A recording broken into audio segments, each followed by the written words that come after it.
Pemirsa, sikap belum kunjungnya DPP Partai Golkar mengumumkan nama calon presiden membuat berbagai pihak tidak sabar. Kemarin, para ketua DPD Provinsi Partai Golkar malah mendatangi kediaman Ketua Umum Yusuf Kala dan mengutarakan pendapat bahwa JK adalah satu-satunya kandidat yang layak maju sebagai capres Golkar. Namun pemirsa, ternyata kegemasan itu tidak hanya datang dari kalangan internal partai. Rupanya partai lain juga sudah mulai gatal. Rias Rasyid, Presiden Partai Demokrasi Kebangsaan atau PDK, menyatakan akan mendukung penuh Golkar jika Yusuf Kala maju sebagai calon presiden. Kenapa PDK berkeinginan kuat mendukung Kala? Apa ini adalah bagian dari niat untuk membentuk blok di luar kekuatan Megawati dan dengan PDIP-nya dan SBY dengan Demokratnya? Kita akan tanya langsung dengan Presiden Partai Demokrasi Kebangsaan atau PDK, Rias Rasyid, yang saat ini berada di studio Metro TV di kantor KPU Jakarta. Pak Rias, selamat sore. Selamat sore, Mas Indra. Ya, Pak Rias, Bapak sempat menyatakan ingin mendukung JK jika maju lagi sebagai capres. Jika maju sebagai capres, kenapa, Pak? Ya, saya sudah kemukakan itu sejak beberapa minggu lalu.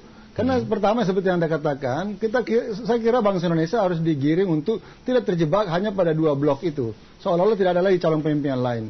Yang kedua, Golkar itu sangat dituntut oleh masyarakat politik Indonesia untuk bicara mengenai capres. Dia adalah partai terbesar berdasarkan pemilu tahun 2004. Dia partai terbesar sekarang. Masa partai yang lebih kecil dari dia sudah bicara capres, Golkar tidak bicara. Yang ketiga, saya anggap bahwa figur Yusuf Kala adalah seorang pemimpin yang baik. Dia sudah membuktikan kinerjanya baik sebagai menteri maupun sebagai wakil presiden. Beliau sangat kreatif, penuh dengan inisiatif, berani mengambil risiko, tidak cari popularitas, tidak takut dimaki orang. Menurut saya itu adalah tipe pemimpin yang layak untuk memimpin Indonesia tahun 2009 ke 2014. Dia tahan banting, dia tidak cari citra dan segala macam. Apakah ini memang sudah keinginan partai PDK secara resmi ingin berkoalisi dengan Golkar? Atau keinginan Anda saja pribadi kepada figur JK saja? Baru ide saya pribadi karena PDK itu punya mekanisme sendiri. Tapi ini akan saya lemparkan dalam rapat pimpinan nanti ya. Ya, artinya ini masih pandangan Pak Rias sendiri terhadap figur JK-nya saja atau memang ingin merapat ke Golkar? Persis, jadi itu adalah pandangan saya pribadi karena saya kenal beliau secara pribadi dan saya kira pandangan banyak bangsa Indonesia yang juga mengamati beliau secara cermat ya. Jadi adalah seorang pemimpin yang tidak mencari popularitas, dia bekerja keras, dia berani ambil risiko, ya, penuh dengan ide-ide yang bagus, kreativitasnya tinggi. Saya kira that's a kind of leader that the nation needs at this moment. Oke, apakah ini juga bagian dari keinginan Anda untuk membentuk blok bersama sejumlah partai lain mungkin ya, dengan inti satu partai besar yakni Golkar, di luar blok yang sudah ada saat ini? Kita tahu ada Megawati dengan PDIP-nya dan Demokrat dengan SBY. Ya, persis seperti itu, tapi saya memang belum mematangkan mengarah ke sana karena saya masih mengamati terus. Tapi the point is, kita memerlukan calon tidak sekedar dua itu.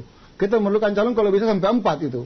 Untuk memungkinkan bangsa ini memiliki pilihan-pilihan yang cerdas, menetapkan siapa yang terbaik di antara mereka gitu.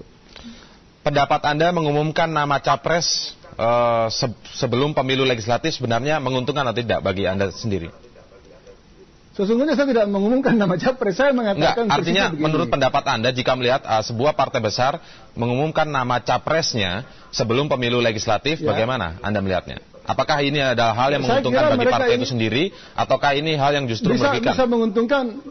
Bisa menguntungkan, bisa tidak. Fakta yang menunjukkan adalah memang SBY dan Mega itu pada tahun 2004 yang lalu, itu perolehan suaranya dalam Pilpres itu lebih besar dari perolehan suara partainya dalam pemilihan legislatif.